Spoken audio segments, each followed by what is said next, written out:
É Vero. É Vero. É Vero. É Vero. É Vero. É Vero. No seu fone está no ar o podcast do Vero Notícias. Sejam muito bem-vindos ao É Vero, o seu programa de análise dedicado à decodificação dos movimentos mais complexos na alta política brasileira. O artigo de Thales Faria, que analisamos agora, lança uma luz sobre o drama da sucessão na direita, mostrando que o governador de São Paulo, Tarcísio de Freitas, do Republicanos, não está apenas esperando por um endosso. Ele está, na verdade, sendo aconselhado a jogar de forma agressiva, a realizar um verdadeiro checkmate para resolver o impasse que o tem paralisado. Esta é uma estratégia que visa forçar a mão do ex-presidente Jair Bolsonaro, tirando-o da cômoda posição de árbitro e obrigando-o a decidir. A permanência do nome de Tarcísio no tabuleiro presidencial ou a sua saída para a reeleição em São Paulo depende da audácia desse movimento.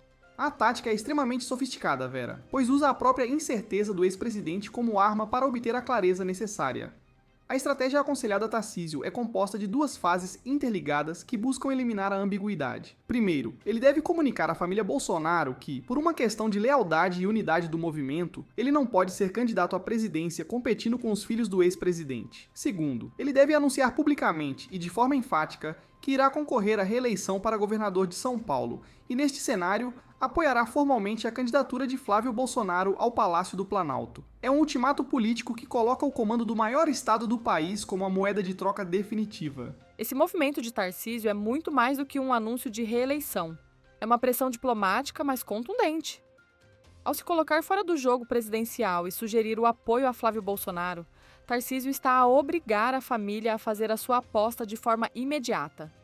Se Flávio for o candidato, ele terá que encarar o teste de viabilidade eleitoral agora, sem a sombra de Tarcísio. O governador de São Paulo está a dizer que não pode ter sua reeleição em risco, nem sua imagem corroída por críticas internas, por uma disputa que a família não tem coragem de formalizar. O recado subentendido é muito claro. Não posso arriscar minha reeleição em São Paulo sob a ameaça constante de críticas e de uma candidatura paralela de vocês. Se vocês têm um nome, lancem-no. Caso contrário, me apoiem sem reservas. Ao forçar a candidatura de Flávio Bolsonaro, Tarcísio o submete ao teste implacável das pesquisas eleitorais. A avaliação estratégica é que, se Flávio não conseguir decolar e mostrar viabilidade, o próprio Jair Bolsonaro será pressionado pelos seus aliados e pela necessidade de ter um candidato forte a intervir, suplicando ao governador que reconsidere e dispute o Planalto. Tarcísio usa, portanto, a certeza do Palácio dos Bandeirantes para negociar a incerteza do Palácio do Planalto. A pressão de Tarcísio tem se intensificado justamente por conta do fogo amigo.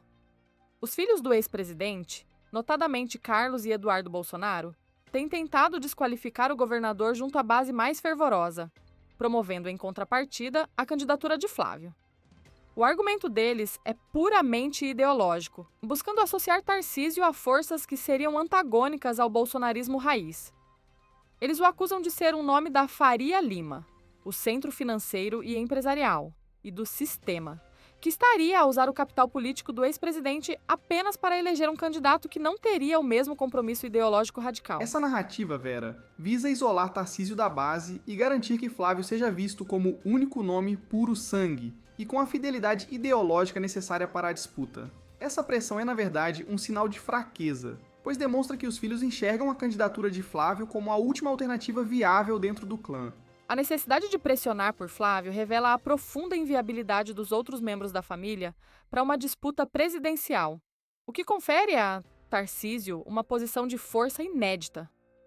Temos a ex-primeira-dama, Michele Bolsonaro, que não é vista pela própria família como a candidata ao Planalto, mas sim como uma peça tática para o Senado, uma prioridade do Partido Liberal. Temos o deputado federal Eduardo Bolsonaro, que se inviabilizou politicamente devido aos seus problemas jurídicos e às suas articulações que o colocam em risco de prisão. E temos Carlos Bolsonaro, que, por autocrítica e por avaliação dos irmãos, não possui o perfil nem o capital político para enfrentar a máquina do presidente Luiz Inácio Lula da Silva, do Partido dos Trabalhadores. Resta, portanto, Flávio, que se torna a única cartada presidencial que os filhos podem oferecer para manter o poder dentro da família.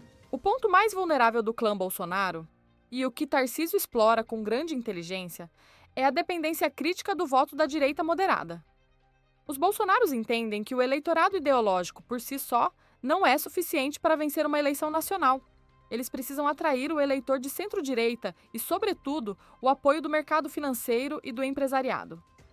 Tarcísio é o único nome capaz de fazer essa ponte, e é por isso que ele é o mais atacado e, paradoxalmente, o mais necessário. É daí que surgiu a ideia fracassada de uma chapa Flávio Tarcísio como vice. O governador de São Paulo seria o responsável por trazer o apoio dos moderados, especialmente aqueles da Faria Lima, que veem na reeleição do presidente Luiz Inácio Lula da Silva o cenário de maior risco e preferem Tarcísio como uma alternativa segura e previsível.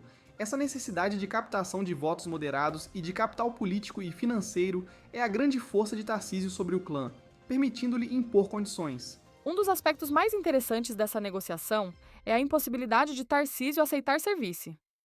A coluna apurou junto a malhados do governador que essa opção é inaceitável devido ao custo político e legal da desincompatibilização.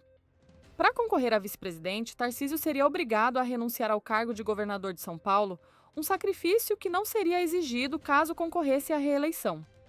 É um alto risco de perder o cargo certo, em troca de uma eleição incerta para vice, que não oferece poder real de governo. Esse cálculo eleitoral, Vera, reforça a posição de Tarcísio de que ele só pode deixar São Paulo para ser o cabeça de chapa. O custo político de largar a cadeira de governador do maior estado do país para concorrer a uma eleição incerta de vice é insustentável. O governador está a usar a inviabilidade da vice-presidência como mais um argumento incontestável para forçar o endosso total à sua candidatura presidencial. Além dos cálculos eleitorais, há um fator de peso que transcende a política e entra na esfera pessoal: a segurança jurídica do ex-presidente e a promessa de indulto. A crença generalizada no meio político é de que o ex-presidente terá sua condenação transitada em julgado e, portanto, a garantia do perdão presidencial torna-se vital para livrá-lo da prisão. Fora da família imediata, Tarcísio é o único nome que oferece as maiores garantias de que cumprirá a promessa de conceder o indulto. Essa garantia de segurança jurídica e pessoal é um trunfo que Tarcísio possui e que o clã não consegue replicar com a mesma credibilidade. Este fator é, no final das contas, o que confere a Tarcísio o poder de ser o preferido do ex-presidente caso ele não tenha opção dentro da família. A necessidade de ter um sucessor confiável e com poder para executar o indulto é um argumento que se sobrepõe a qualquer crítica ideológica. A relação entre Tarcísio e o clã Bolsonaro não é de submissão, mas sim de dependência mútua. O governador precisa do apoio da base bolsonarista para vencer no plano nacional, e o clã precisa de Tarcísio para manter a esperança de poder e garantir o futuro jurídico do ex-presidente. Essa interdependência é o que mantém o ultimato em um delicado equilíbrio. Tarcísio tem que ser firme o suficiente para forçar a decisão, mas precisa apresentar o ultimato com a máxima cautela para evitar que os filhos interpretem o movimento como uma traição e levem o pai a condená-lo publicamente, o que custaria o voto da base ideológica. O resultado desse cenário é que Tarcísio também só tem chances de vitória se tiver o apoio dos bolsonaristas. Por isso, o ultimato terá que ser apresentado com muito jeito para que os filhos não levem o pai ao rompimento. O risco de uma ruptura total da direita seria catastrófico para ambos os lados, e é esse medo que sustenta a negociação. É fundamental lembrar que toda essa negociação de alto risco está a decorrer sob o escrutínio e o controle da justiça. A conversa fundamental entre Tarcísio e o ex-presidente, que definirá o futuro da direita, depende de uma variável externa: o tempo que o ministro do Supremo Tribunal Federal, Alexandre de Moraes, concederá para o encontro. Além de Tarcísio, há uma fila de pré-candidatos a cargos eletivos na fila para o beijamão do ex-presidente, o que limita o tempo de negociação e a profundidade das conversas. O controle do tempo é o fator crucial, Vera. A justiça, ao controlar a agenda, atua como um árbitro involuntário, mas poderoso, no xadrez da sucessão da direita. A estratégia de Tarcísio é um movimento final para forçar o ex-presidente a fazer uma escolha entre a lealdade familiar e o pragmatismo eleitoral e jurídico.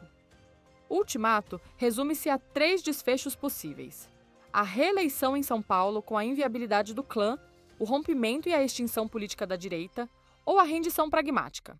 A aposta de Tarcísio e seus aliados é que o medo do fracasso eleitoral, a necessidade do voto moderado e a garantia do indulto farão Bolsonaro escolher a opção mais racional: Tarcísio para o Planalto. É a sobrevivência do movimento que está em jogo, e Tarcísio, por ser o único nome a garantir a vitória eleitoral e a segurança jurídica do ex-presidente, é a escolha mais lógica, apesar da oposição dos filhos. E não se esqueçam, política e economia são nossos assuntos, a verdade, o nosso dever. E isso é Vero.